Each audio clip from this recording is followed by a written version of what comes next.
ain't good enough. Still ain't good to me. God has had my back in the midst of my enemies, and I ain't even have to be there. I have roamed many cities, friends not family, who got to carry me, my children.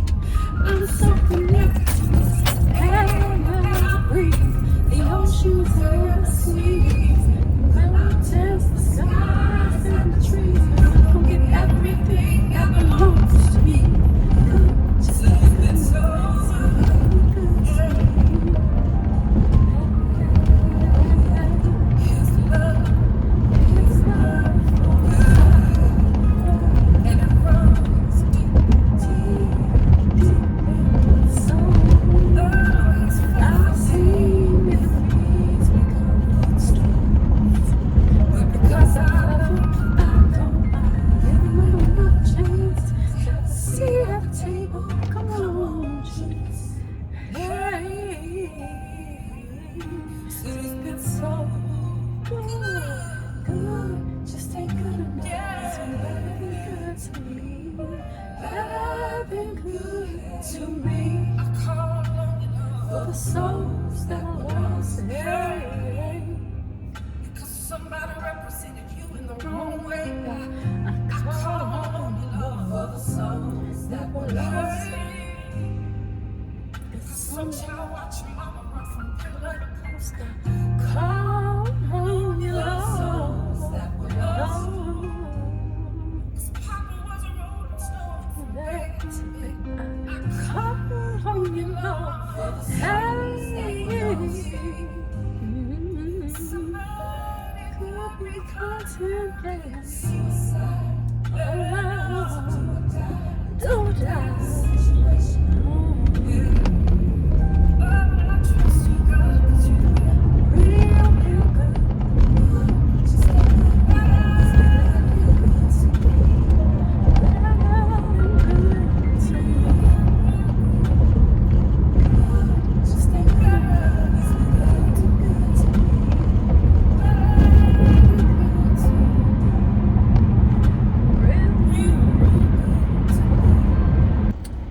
Hey y'all, happy Thursday. I am leaving this restaurant because y'all know I don't care what day it is, baby. I will go on a solo dolo date all day long,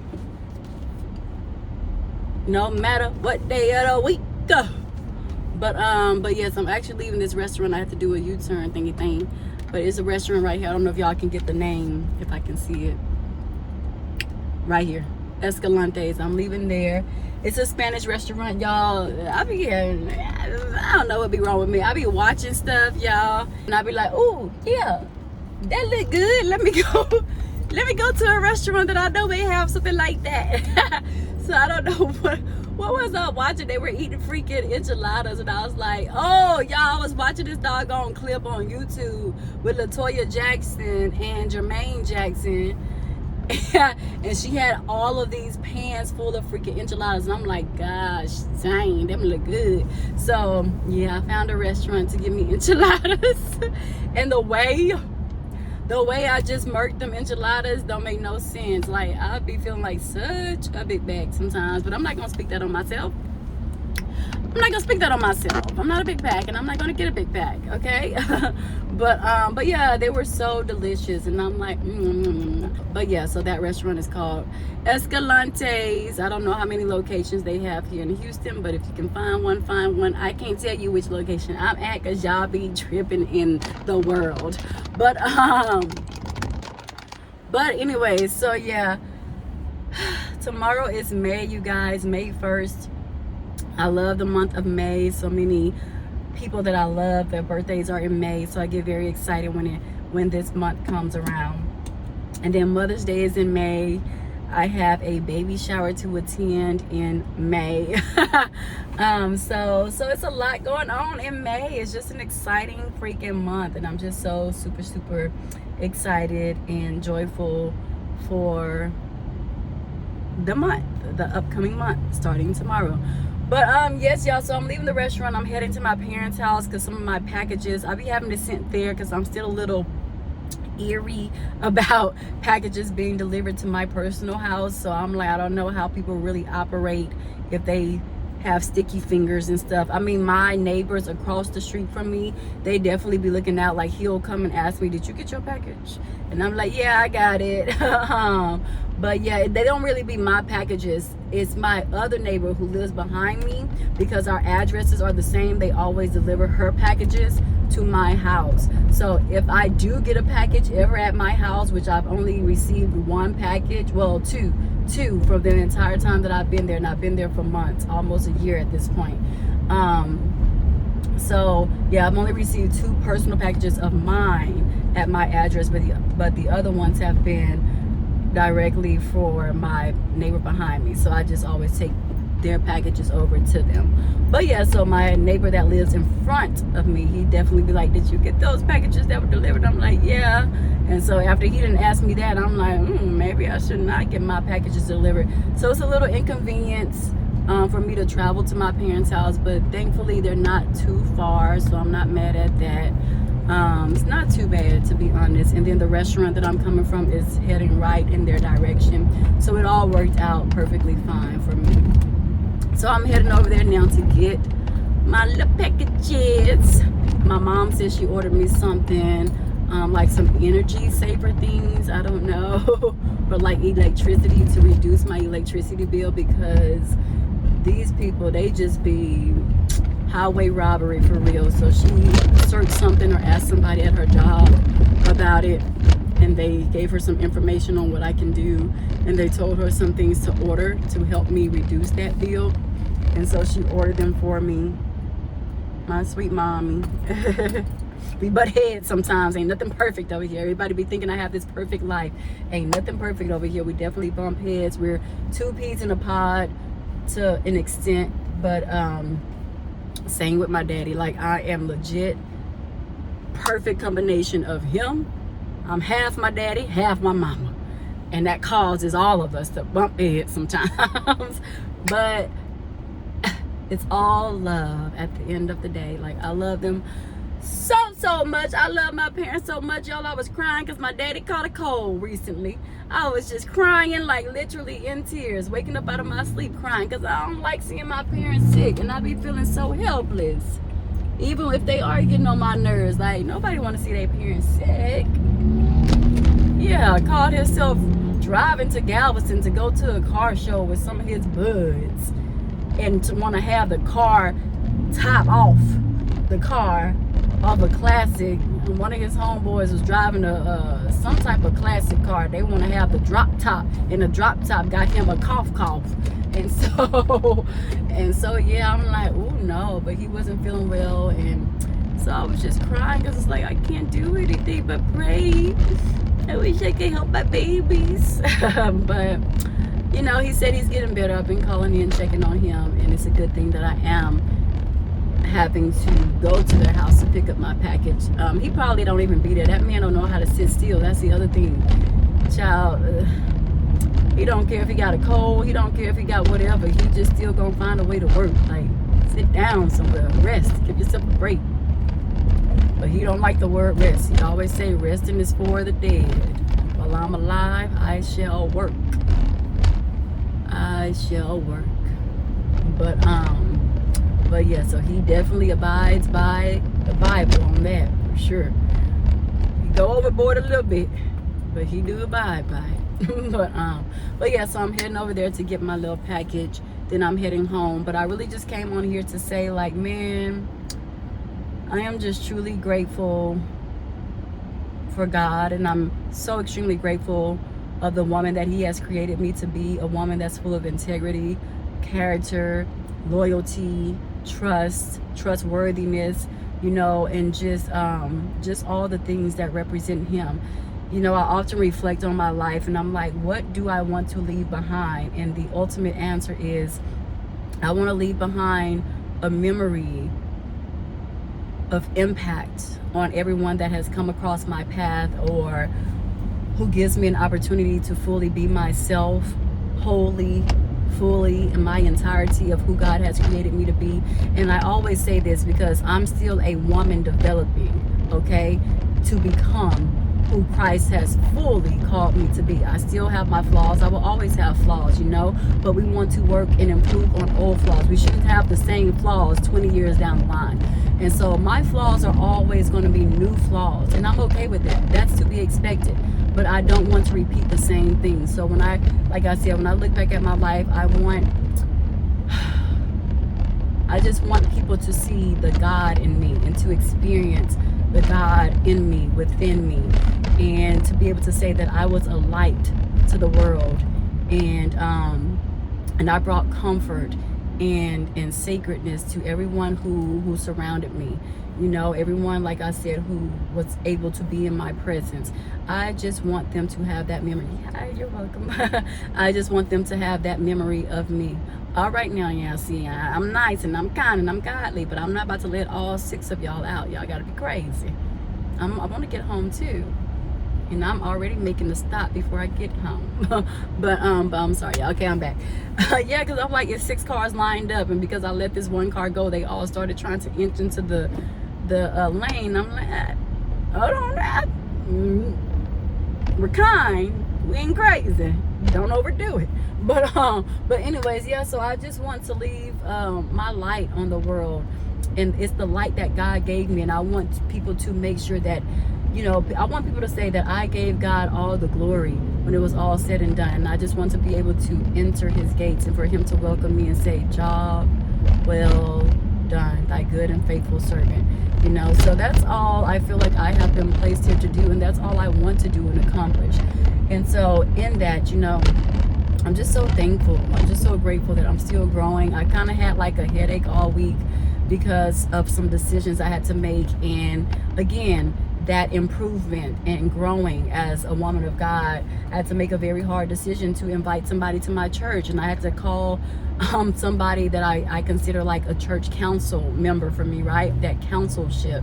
And I've never reached out to anybody in my life at church. Out of the 30 years I was at one of my churches, the 3 years that I was at my other church, like I've never reached out to anyone for counsel. And so, you know, this was a tough decision for me because I feel like church is such a sacred place for me. It's such a special place. It's my safe haven. It's where I go for comfort. And then I feel like I'm still kind of new at this church. So I'm still finding my way. I'm still getting to know people in the congregation and trying to build relationships and rapport with those individuals, you know. And so this is just a very, very special place for me. And the fact that I have shifted from my parents and removed myself from the church that I'm used to going to with them to kind of find my own lane, my own avenue, my own, you know, everything outside of them, discovering who Jasmine J. Ivory is outside of my parents, and just, you know, traveling on this journey with just me and God, and allowing him to direct my paths and order my steps for me. You know, I went to the church that I'm currently at, and I'm just very overprotective of myself. I'm very overprotective of the people who surround me in that type of atmosphere and arena. And, you know, I get very concerned because I don't know people's intentions. Like, what is your true intentions of coming to my church, or asking me, out of all the people that you hang out with, specifically asking me to come to my church when you don't even really rock with me like that. Like, there's times I feel like people can act funny when other individuals enter the room. I'm going to pull into this part because my parents' place is not too far from here, but I don't want to pull into their place and I'm on camera. Again, being very overprotective of those I love and people that I come in contact with. So I'm just going to pull into here as I'm speaking on that, you know, which I always do when I'm going to their house. But yeah, so I'm just like, I don't know people's true intentions. People have their own vindictive motives and their own shisty way of doing things to try to, I feel like I don't really know if this particular person really wants to come to my church just to see what I have going on and stuff like that, or to see how I'm living and the people that I interact with, just to simply be nosy, not really coming there for good reasons, but to just simply be nosy and to see what's so special about where I go. Why did I fast? Why did I do this? What's so special about this church, you know, and not really going just to hear the word of the Lord or to change and transform their lives, but to simply be nosy. Like, I really struggle with that, like understanding people's true intentions and motives behind wanting to be up under me or trying to see what I have going on, because that's very personal. I do not play about that. I've been working for years and never have I ever invited anybody into my church space, because that is very sacred to me. And some people may be like, well, that's crazy because that's what you're supposed to be doing, and you should be doing that. But if I have a discernment about you that doesn't sit well and I'm not at peace, I'm not going to just invite anybody to my church.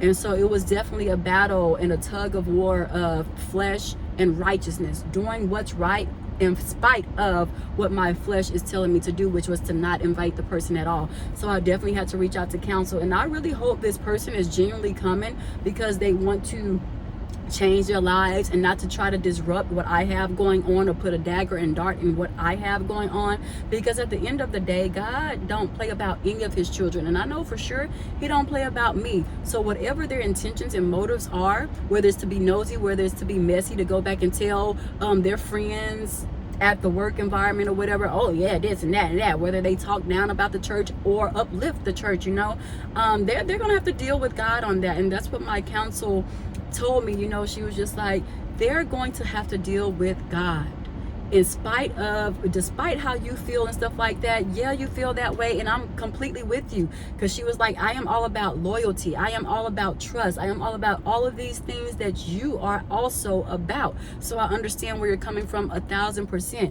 And she was like, but it's not about what we want. You have to think about that is a soul that needs saving, and regardless of how we may feel and how our emotions can oftentimes take over in our decision making, we have to think about blood on our hands when it comes to Christ.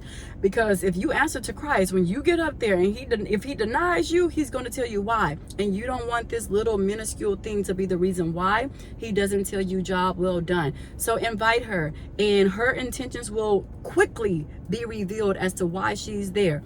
If she's there because she has you at the best of interests, or if she's there just simply trying to throw negativity and shame or all kinds of stuff on your name and dirt on your name, trying to be up one you in your church home. And so that was very hard for me to sit with, and to be honest, I've been sitting with it for months, because she asked me months ago. But even in the time that she asked me the name of my church and what church I attend and what all we do at my church and stuff like that, it was still very shady, because I'm just like, I reached out to you in the group chat. Mind you, it's about 20 of us in a group chat.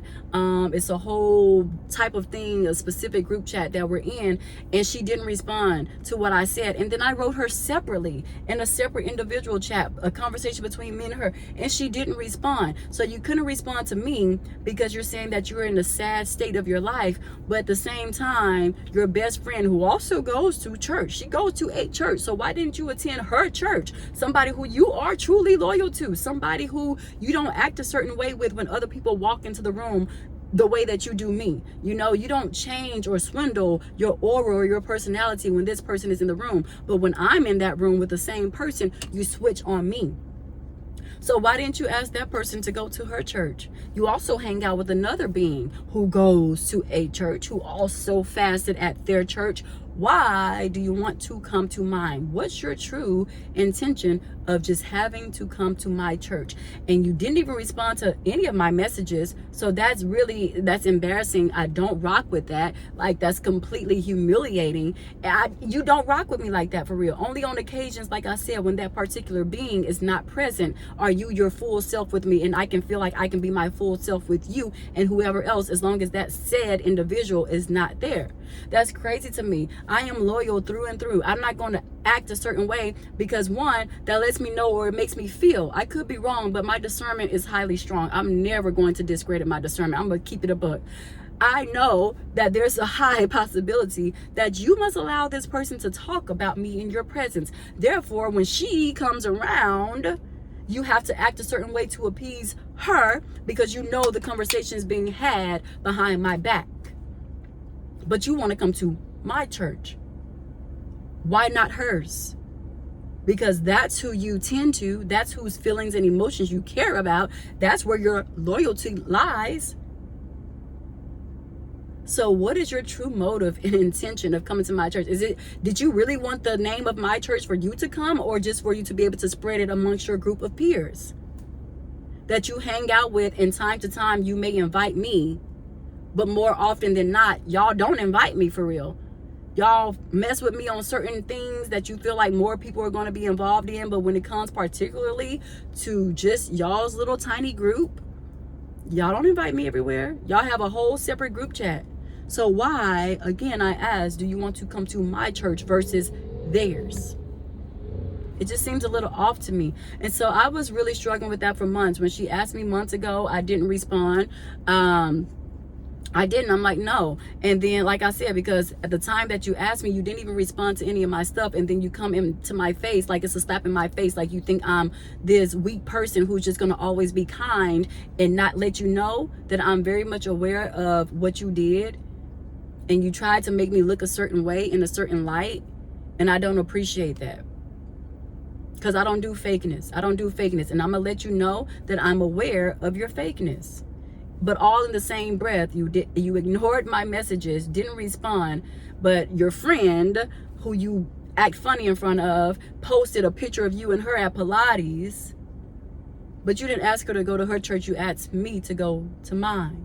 So I'm just supposed to automatically respond to you when you want me to give you information right away about something that's so sacred and special to me and personal to me, because I do not play about church. That's my, again, like I said earlier in the video, that's my safe haven. That's where I go to worship. That's where I go to praise. I do not play about it. So, you know, like I said, God will reveal their intention. And they're going to have to deal with that. I did go ahead and extend the invitation. I invited her. I did talk to her in person before I sent the invitation. I told her exactly what I'm saying on this camera. I do not play about my church. So please don't bring any personal stuff from this environment to my church. I don't play about it. And I'm only inviting you at this current time. That is not for you to extend the invite to everybody else, because then I'm definitely going to know that something is up and your intentions were not pure, and we're going to have a real problem. Because no. I don't play about it. Like, no. And like I said, this is my thing. This is my place that God led me to. And so to help me discover myself and to really sulk and sink into the calling that he has called for me over my life, for me to finally be able to express myself how I want to worship how I want to in a church that is just for me. And I still do not feel well about the decision. But ultimately, I know under God's eyes, because I did this for God, not for me. If it was up to me, I wouldn't have reached out to my counsel for one, and I definitely wouldn't have invited her for two. So like, no, I just do not play about certain stuff. So I really hope that person's intentions as well, like I said, because God don't play about me, and everything will be revealed in due time. This has been the year where I have literally, and I can honestly say, this is why I haven't even been on YouTube and posting how I normally would. I had to take like a few days off because I've just been processing everything that the Lord has allowed me to experience, to see, to witness. And when I tell you God don't play about me, he don't play about none of his children. We're all his children. But for those who have been obedient, for those who are living righteous, for those who live under the covenant of God, man, God for real does not play. And anybody who tries to be in my presence with ill intent, baby, do you have a reckoning coming your way? Like I said, I want people to be able to say she left a light behind. There was a light in her. There was something different about her because God. And let me tell you, everybody who has talked about me at the place where I work, at the school where I work, everybody who has said anything ill against me, I have watched each And every last one of them go through something, I don't want to say horrific, but go through something extreme. There we go. I have watched every last one of them crumble and fall. And if not fall, crumble for sure. And I don't like to boast and brag about anybody's consequences that they may suffer for dealing with a child of God in the wrong manner.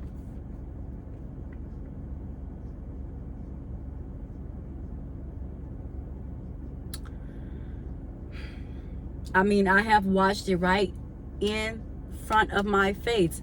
Every person, and it's been a lot of people, I know for sure my discernment, that is a gift. God has given me that spirit of discernment. And either somebody who was close to a certain person that has talked about me told me out the blue that the person was talking about me. No matter what such and such says, you are a good teacher. But that's supposed to be their best friend. God is always going to reveal these things to me. You can't pray it away. God, please don't let this be revealed. Who do you think you're talking to? And who do you think you're talking to him about? Because he is such a girl dad to me. Like, you can't do wrong towards me and think you're going to get away with it. That's not how this works. Not when I'm living a righteous life. Not when I'm serving. Not when I'm honoring Christ in every step that I take. Are you kidding me?